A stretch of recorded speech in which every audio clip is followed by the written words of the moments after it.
All right. Good afternoon. This is a part of SPP, Seoul Promotion Plan 2021. Today, we have the leading studio and the business companies in animation industry. It's a cyber group studios. And I invite the Raphael Mateu, SVP Sales and Acquisition and New Media. Welcome, and it's my great honor to have you in this interview. Welcome, Harry. It's a very big honor for me to be part of this event and to be your guest today. So I'm delighted to have a chat with you and discuss about our incredible industry. All right, thank you. And before we begin the interview, and please just briefly introduce who you are and what the cyber group is. Sure, We already with know, pleasure. but I really want to hear from you. Of course. So my name is Raphael Mateu. I'm French, living in France. Uh, I have been working in the entertainment industry for over almost 25 years now. Originally, actually, I was focused on fiction and live action for the last 15 years. And I was focusing on financing, financial packaging, producing, and at the latest, I was running a French association of distributor and doing a lot of lobbying with the French legislature and the different channels, which brought me a lot. And for the last 5 years, actually, I cannot believe it's been already 5 years, and yet it seems that I've been there forever. I've been working with Cyber Group Studios, running the international division, doing financing, sales, of course, acquisition, and as well developing our digital strategy. Wow, So that's great. for myself. You want me to present, obviously, the company, I assume, as well? Yes, please. Of course. So Cyber Group Studios is a company that is actually that just turned 15 years old. So we're teenagers, I would say. The company started with one show. You see a little penguin behind me, and the penguin is the Aussie Boo, and it's the first show we launched the company. And since then, in 15 years, I mean, we've gone a long way and became now one of the major European independent producers and distributor. We work globally with all the buyers worldwide, whether free terrestrial, traditional, or pay channels, platforms, now of course OTT, digital, and we are focused in kids content and series mainly. So the company has been known originally for its preschool show and 3D. And now it was with a zoo that has been sold in so many territories that you see the little zebra behind me, sorry.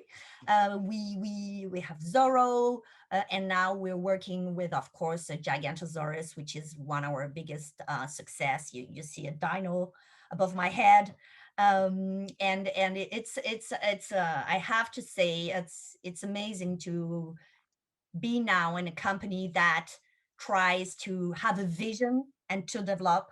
And now we invest a lot into as well technology and in-house development, and in addition to 2D, 3D, that we work very often internally, not only because we as well partner with a lot of studios worldwide and a lot in Asia as well, I have to say.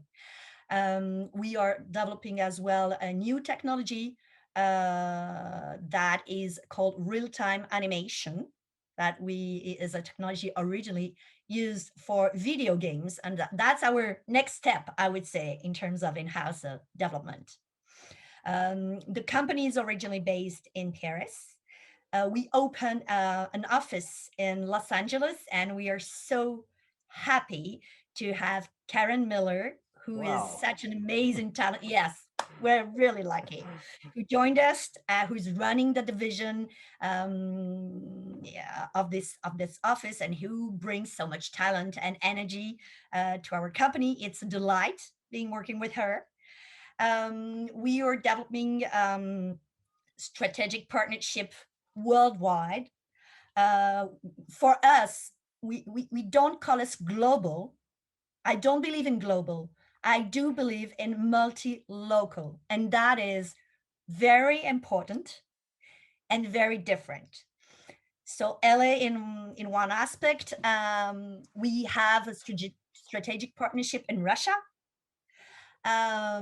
With the Soyuz Mulfilm, we have been putting together a label for preschool, Soyuz Cyber Soyuz Junior that we just launched. We are as well developing strategic relationship in another number of territories. Things I cannot officially talk right now, but let's say that for MIPCOM, we'll have a lot of announcement in Europe, mainly. And when it comes to Asia, I'm so happy and proud to say that we are working together, Harry, and it is a Oh, privilege for us to be your partner in Korea, and it's really great. That's really the spirit and the DNA of us being multi-local. right. You mentioned that the multi-local, that really impressed me because everybody talk about the global, but multi-local, it's a different meaning, but that really makes me move, that makes me understand clearly what the Cyber Group Studio is about to expand. And yes, I'm also very happy to be your local partner. And it's great to know that I can access to your great content and opportunities to introduce them into Korean market. All right. That's what I said at the beginning. It's a great honor to have a Cyber Group Studio in this interview. Appreciate it again. But you mentioned that you will have a lot of things to announce at the coming MIPCOM. But because of the pandemic, we may pause almost 2 years. You know, we we are the guys who really want to get together, chat, drink, and food together, and then that's where the overseas market is doing. So anyway, we are locked down. How do you, as the head of the sales, how do you cope with the pandemic? That's a key question. Like everybody, I mean, we have been on shock, but unlike everybody, I have to say that thanks to, I mean, we have a strategic partnership in China as well. That is very important. And a year ago, actually a year and a half ago, I would say last January, exactly, we had feedback from China that things were really going to get complicated at a moment where in Europe, at least, I mean, people would laugh about the pandemic. We took that very seriously. And within a couple of months, we we completely reorganized the company, anticipating that we could have a lockdown. So to be frank, people in France really laughed at us for the first month, like we were doing those shutdowns and having really our the sales team, which is fine. I mean, I need a computer and that's okay, but as well the animators and the talent working from the home office. So we structured that, and we were part of the lucky one to be technically ready almost day one, when we had to literally, I mean, in 2 days, the announcement was done, and the Monday the announcements were done, and the Tuesday we were supposed to be completely closed. So it was quite a rush.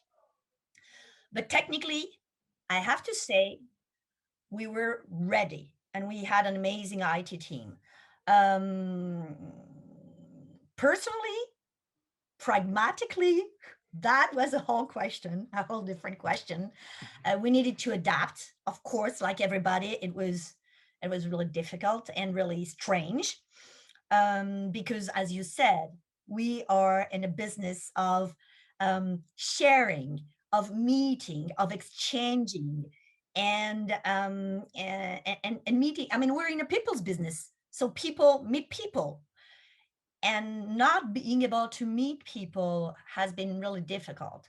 The positive point is that we were so obsessed with losing contact with our partners worldwide that we really did our best to organize regular catch up with our clients.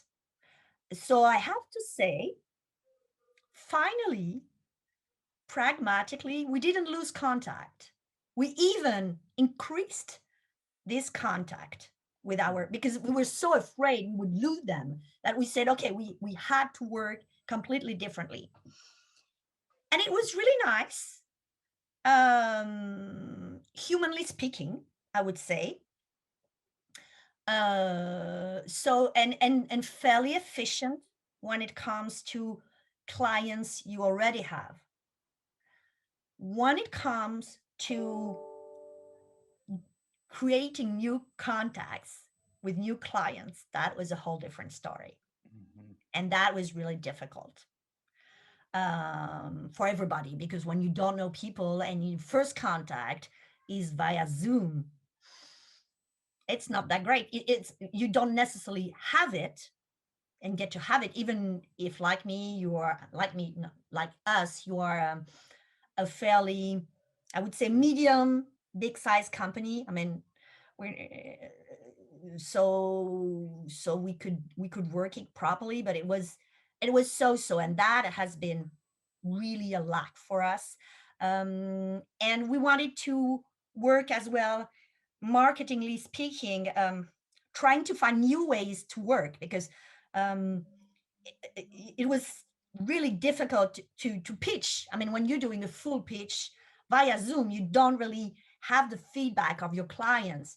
And if you have one client, that's one thing. We do have a lot of global meetings with a lot of people that you see in small screen, and that's tricky. So we we really did a lot of rehearsal for presentation. We made specific slides for this type of event.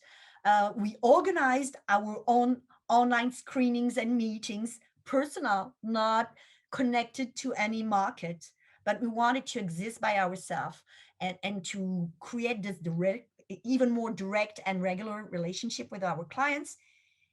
And as well, we, which we didn't, I mean, we work with Trailer. Trailer is basically our main tool when we want to show a program. And we did something different that we call the 1 minute pitch. So we took, as a start, 10 of our content, and we created specific 1 minute narration. We went in a studio, we recorded it, and different members of the team, because I wanted the member of the team to be exposed to our partners, not only the clients, but really the business globally. And we did that and other type of presentation to try to adjust and adapt. Mm. Raphael, it's very impressive that you've been preparing and you did a lot of R&Ds how to cope with the pandemic situation. And you mentioned the 1 minute pitching. That's a really a great idea. Get into the uh, right spot and get straight and get the feedback. But compared to the other small companies, the cyber group still have high ground to access to the big buyers. Of And course. that also you can understand that that's kind of advantage considering the pandemic situation. Of course. Of Okay. course.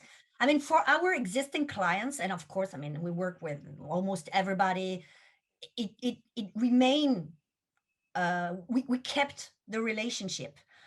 The result has been so for this global year. I would say that the first 3 months, we had a big push for content because the whole planet being locked at home and kids specifically being locked at home, I had a lot of requests for immediate avails.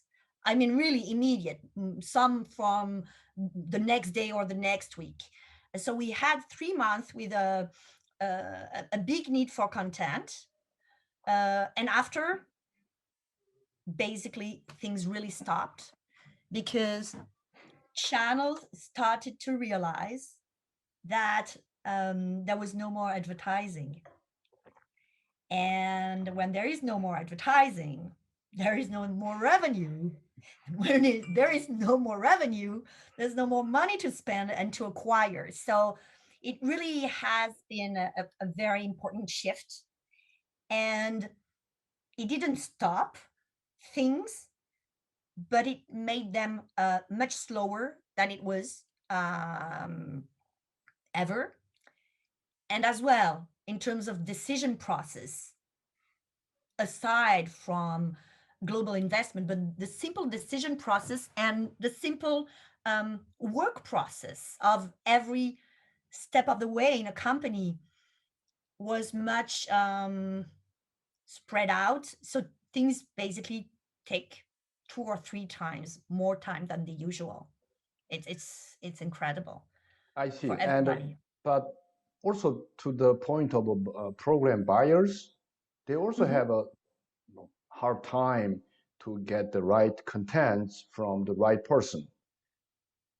So considering that, there's point of view that the cyber group has good advantage comparing to the other small companies. It means that you have a big sales comparing with the previous one.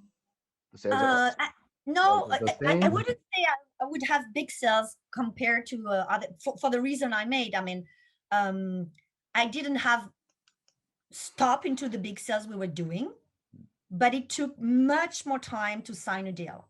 A deal I was signing 3 months would take almost a year to be finally greenlit. Right. So in that perspective, I mean, I didn't lose very little, and my for last year, I mean, for 2020, we were basically balanced, but things took, I mean, really much more time than we anticipated. So it should have been a huge year. It was an okay year. I see. So considering the time different zones, then you don't even have a time to sleep. You should be awake That's 24. my life. I don't have a time to sleep. That's exactly that. I mean, when you work in the international business, I mean, no, I'm exaggerating slightly, but only slightly, because obviously directly I don't necessarily handle all the territories. I do have a team, very talented team. But yes, you're right. I mean, I work a lot with the LA, and I work as well a lot with Asia and a bit with Latin America. But to I try to optimize, and I try to enhance and put into relief all the members of the team, so everybody can work not necessarily 24/7. I see. But as a manager, I understand that you feel heavy on your shoulder. And so back to the market that you mentioned that you be calm and we can meet together. How do you expect that the real market can be resumed? You mean the real market that is coming up in the next few months? Yeah. Okay, that's a tricky question. Really. I don't think anyone has a fair response to that. I don't think it's necessarily linked to COVID, what's going to happen. I mean, two different things is how we're going to keep on working. Personally, I take the chance that people will want to meet again. I attended MIFA 2 weeks ago. That's the first ever, I mean, for the last year and a half, physical meeting I have with my colleagues and friends and partners. It was, I have to say, it was really great. And people were really happy to meet. I believe that for the independent companies, they will be fairly agile and willing to travel and to meet again fairly soon. I would anticipate that for Cartoon Forum and MIPCOM, there will be, in Europe at least, people will gather unless there's a new pandemic, but that's another question. If things go on progressing, or at least stabilizing, I'm confident that we will have MIPCOM. I mean, for example, I took a booth. It's a big sign for us. We are partner of Cartoon Forum. It's a sign for us. We remain that. We're organizing for the physical part of it. But for the bigger company, for the Disneys, the Turner, that do have a lot of insurance issues, I think, and legal issues. And I don't think that very quickly they will allow the personal to travel. So for those type of companies, I would say my gut feeling, that's only what I feel, of course. I can be wrong, of course, but I think that for that type of companies, the change will be for next Kids Screen, not before. All right. So, do you think that the online business market will be keeps going on, even we have offline markets back to normal? Not as it is, but I think it can be an added tool to a certain extent, but it cannot replace real markets.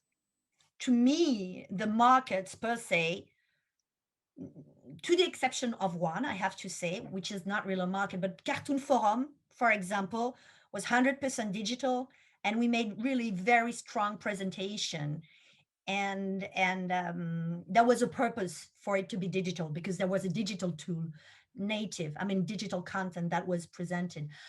For all the other markets, for us, given the luck we have of being known already, it doesn't bring much. We still become and remain partners of all these events because, I mean, we want to support the industry, and it's really important to support Kids Screen, MIPCOM, all the different markets. We attended MIP China, for example, last week, but it cannot replace the physical market, and I think if it stays, it will be only minimum. I see. I fully agree on your opinion. And let's switch to a bit different agendas. Oh, because at the market, we over the coffee and the information, what's going on out there, what's going on there. But would you share what's really going on in Europe, including France? Because I really want to hear that any taste, preferred genres and the format, or anything that for the Korean studios who's planning for the coming project? Of course, in terms of type of content we're looking for, and I would say we still look for series, first of all, preschool a bit. I would say a little more of kids content because there's so much offer in terms of preschool right now that if you want to exist, you either have to be a huge brand or an incredible project with, of course, happen. But I would say the preschool market is really very packed. So it's a very difficult one. Kids content to me is still working a lot, and teenage and young adult content is rising a lot in Europe too. It's very, very new. The very beginning. This is something that has been, of course, inspired by mostly by the platforms, but now when you discuss, for example, with France Télévisions in France, they start to look for young adult content and serialized content. A couple of years ago, serialized content when it comes to animation was really, really minimum. And now, with the platforms that request that type of content to to create the need to have people watching and binge watching content,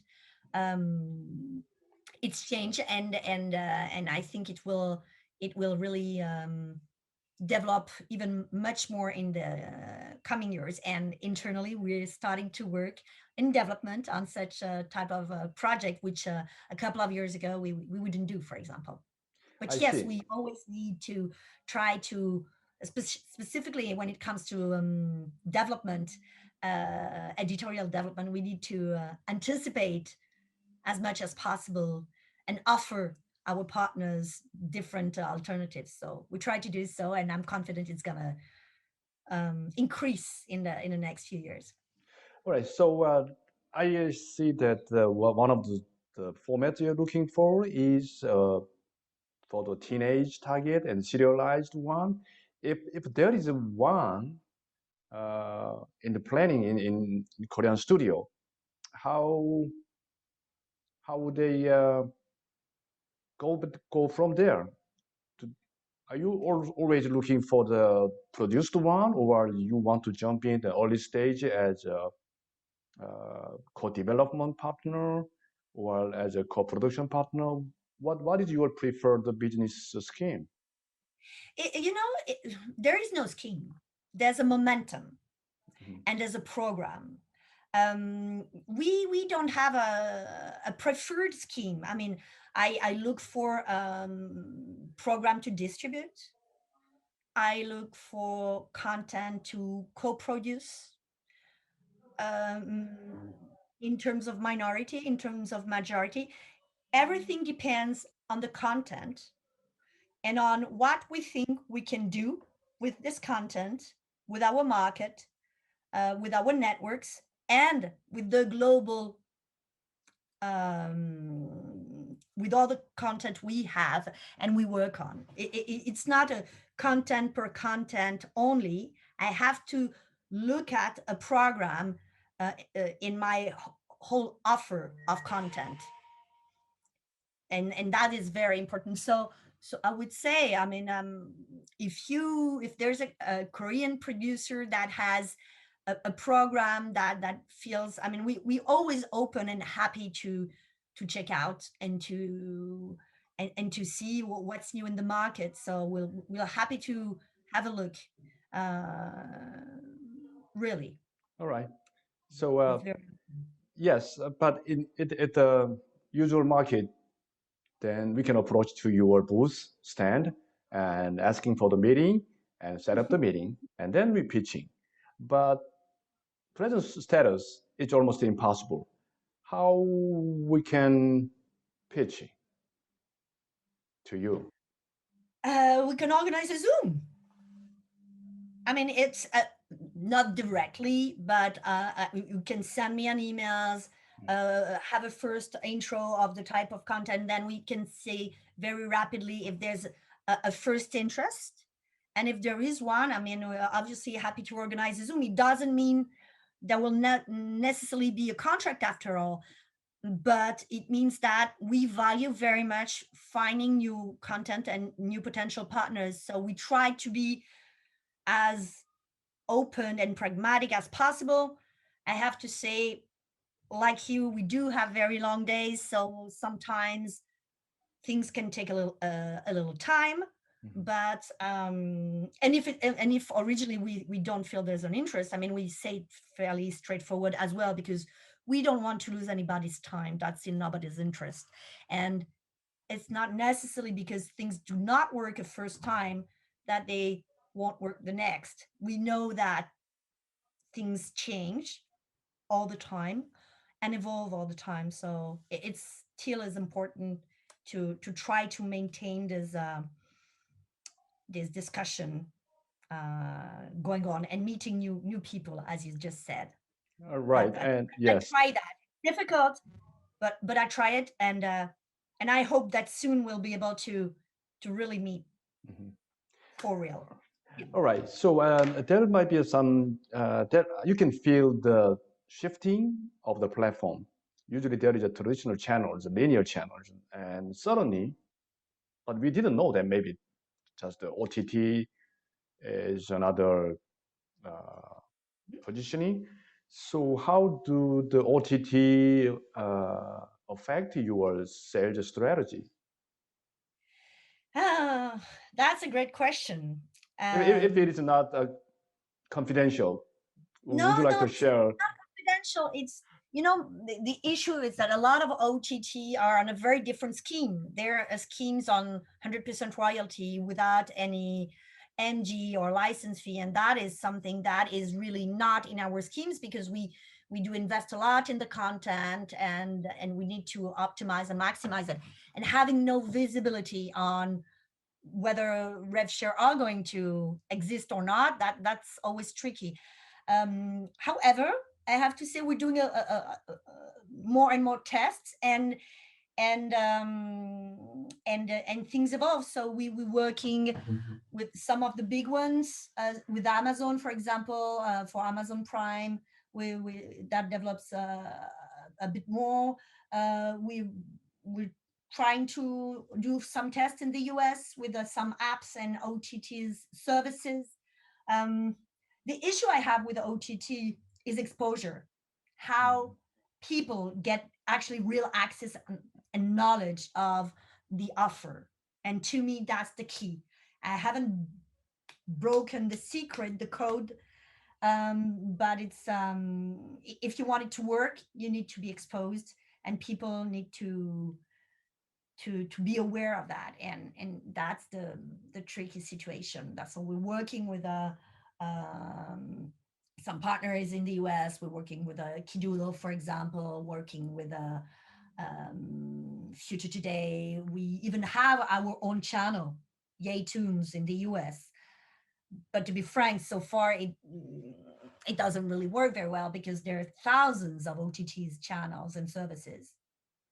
They Right. call them channels. They're not channels. They are services, which is fine, but it's not exactly the same thing. And of course, we work a lot on that. I have a few things I'm not able at ease to say right now, but no matter what, it's gonna be stronger.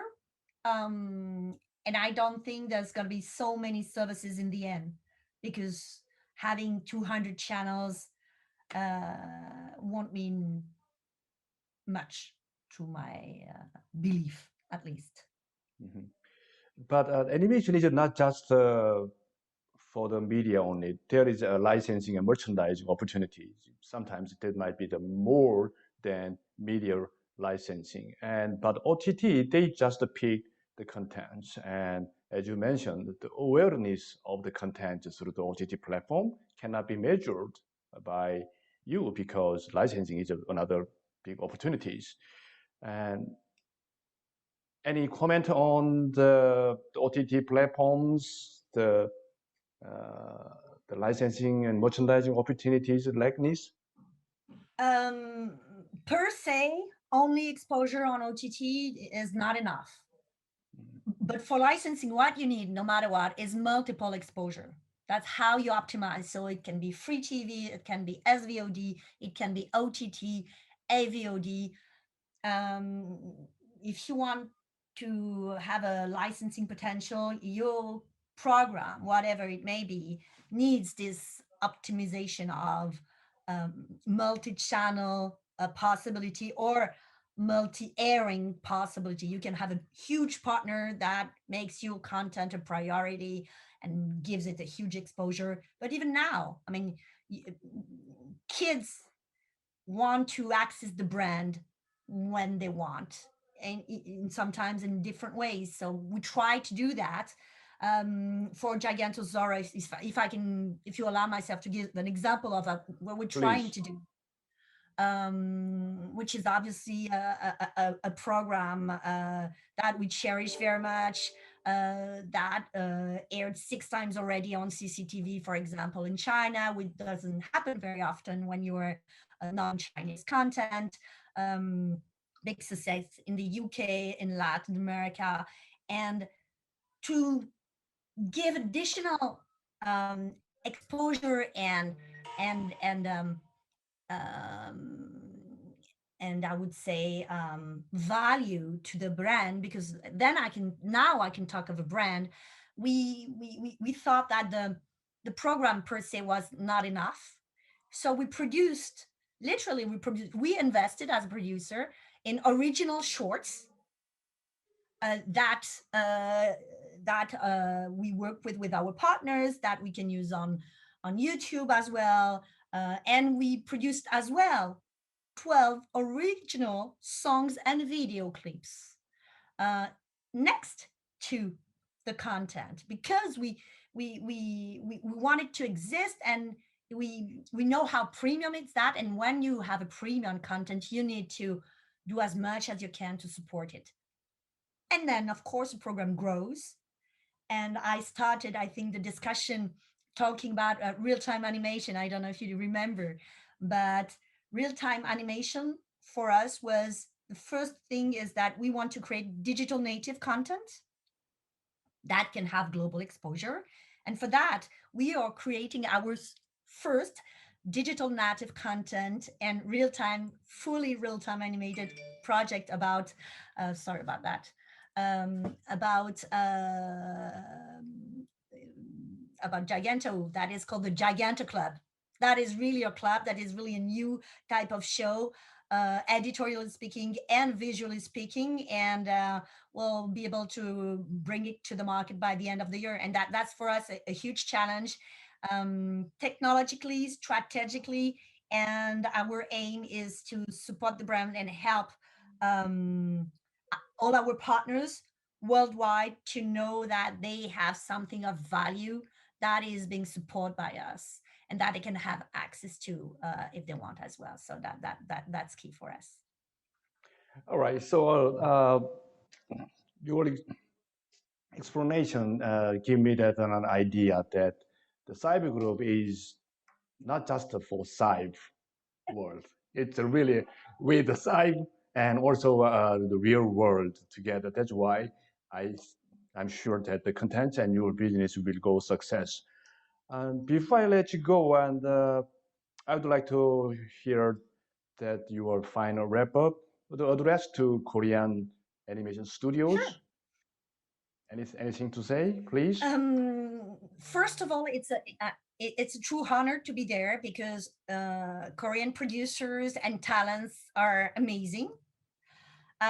We haven't been working lately, but we have in the past, but lately not that much. And it has to change. So I'll be more than delighted. And thanks to your help, Harry, of course.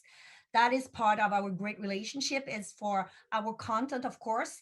And we're open, obviously, to discuss potential co-production on new shows coming from Korea. So do not hesitate to get in touch with us through Harry in Korea, of course. Again, we're proud and honored to be working together. That does mean a lot in our multi-local strategical approach. So yes, I mean, we would be eager to, and that's the DNA of this collaboration. So thank you for having me today. It meant a lot. It is through you, Harry. So again, thank you so much for that. And please feel free to reach out, and we'll be more than happy to discuss and exchange. All right, Raphael, it's my great honor to have a time with you, and thank you to sharing your valuable experience and your insight with Korean studios and others. Look forward to see you at the real market and the real face-to-face. That will be a pleasure. I as well look forward to it in the close future, hopefully. Thanks a lot, Harry. Thank you. Thank you. Merci. Thanks everybody Thank you. for following. Bye. Bye-bye. Thank you.